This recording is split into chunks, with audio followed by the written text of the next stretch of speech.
Assalamualaikum warahmatullahi wabarakatuh.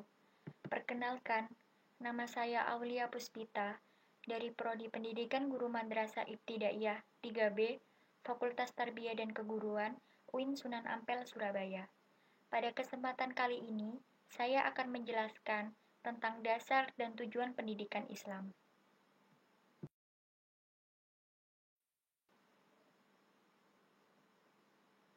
Dasar pendidikan Islam. Apa sih dasar pendidikan Islam itu? Secara bahasa, dasar adalah asas, pondasi, pokok, atau pangkal dari segala sesuatu. Dasar pendidikan adalah pandangan yang mendasari seluruh aktivitas pendidikan, baik dalam teori, perencanaan, maupun pelaksanaan pendidikan. Karena pendidikan merupakan sesuatu yang penting dari kehidupan, maka dasar pendidikan serta tujuan pendidikan harus sesuai dengan ajaran dan pandangan Islam.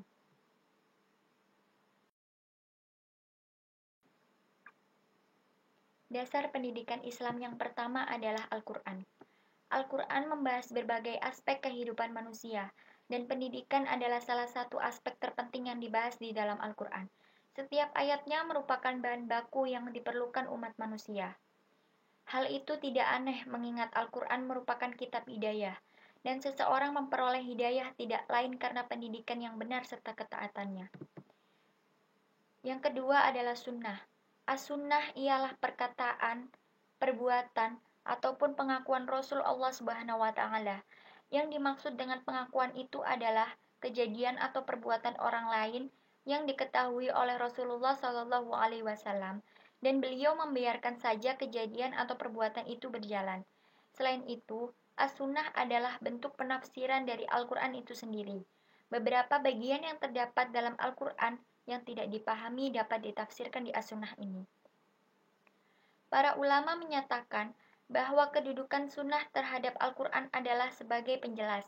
Menurut Abdurrahman Al-Nahlawi, mengemukakan dalam lapangan pendidikan sunnah mempunyai dua faedah, yaitu A. Menjelaskan sistem pendidikan Islam sebagaimana terdapat di dalam Al-Quran dan menerangkan hal-hal rinci yang tidak terdapat di dalamnya. B. Menggariskan metode-metode pendidikan yang dapat dipraktikkan. Yang ketiga ada ra'yu. Ijtihad atau ra'yu adalah istilah para fuqaha, yaitu berpikir dengan menggunakan seluruh ilmu yang dimiliki oleh ilmuwan syariat Islam untuk menetapkan atau menentukan suatu hukum syariat Islam dalam hal-hal yang ternyata belum ditegaskan hukumnya oleh Al-Quran dan Sunnah. Ijtihad dalam hal ini dapat saja meliputi seluruh aspek kehidupan, termasuk pendidikan, tetapi tetap berpedoman pada Al-Quran dan Sunnah. Ijtihad dalam pendidikan harus tetap bersumber dari Al-Quran dan Sunnah yang diolah oleh akal yang sehat dari para ahli pendidikan Islam. Ijtihad tersebut harus dalam hal-hal yang berhubungan langsung dengan kebutuhan hidup di suatu tempat pada kondisi dan situasi tertentu. Teori-teori pendidikan baru dari hasil ijtihad harus dikaitkan dengan ajaran Islam dan kebutuhan hidup.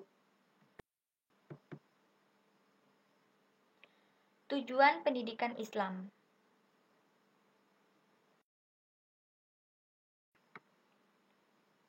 Yang pertama adalah tujuan tertinggi atau terakhir. Tujuan ini bersifat mutlak, tidak mengalami perubahan dan berlaku umum atau universal. Tujuan tertinggi tersebut dirumuskan dalam satu istilah yang disebut insan kamil. Tujuan tertinggi atau terakhir ini pada akhirnya sesuai dengan tujuan hidup manusia dan peranannya sebagai makhluk ciptaan Allah Subhanahu wa Ta'ala. Beberapa indikator dalam insan kamil adalah A. Menjadi hamba Allah. Menjadi hamba Allah ini adalah tujuan yang sejalan dengan hidup dan penciptaan manusia, yaitu semata-mata untuk beribadah kepada Allah. Peran pendidikan di sini adalah pendidikan harus memungkinkan manusia untuk menghayati dan memahami tentang siapa penciptanya. B. Mengantarkan subjek didik menjadi khalifah Allah fi al-ard, yang mampu memakmurkan bumi dan melestarikannya, dan lebih jauh lagi, mewujudkan rahmat bagi alam sekitarnya, sesuai dengan tujuan penciptaannya. C. Untuk memperoleh kesejahteraan, kebahagiaan hidup di dunia sampai akhirat, baik individu maupun masyarakat.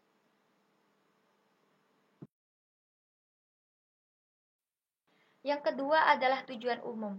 Berbeda dengan tujuan tertinggi yang lebih mengutamakan pendekatan antara makhluk hidup dan Sang Pencipta, tujuan umum lebih bersifat realistik. Tujuan umum berfungsi sebagai arah yang taraf pencapaiannya dapat diukur karena menyangkut perubahan sikap, perilaku, dan kepribadian peserta didik. Tujuan umum dibagi dalam beberapa bagian, yaitu 1. Untuk mengadakan pembentukan akhlak yang mulia.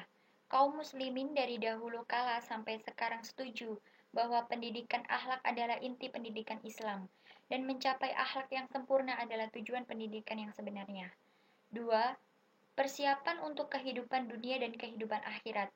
Tujuan pendidikan tidak hanya menuju ke akhirat, akan tetapi juga ke dunia. Dan alangkah baiknya berfokus kepada dua-duanya. 3. Menumbuhkan potensi dan bakat untuk dikembangkan menjadi pribadi yang lebih baik. 4. Menyiapkan pelajar dari segi profesional, teknikal, dan pertukangan supaya dapat menguasai profesi tertentu dan keterampilan pekerjaan tertentu agar ia dapat mencari rizki dalam hidup di samping memelihara segi kerohanian dan keagamaan.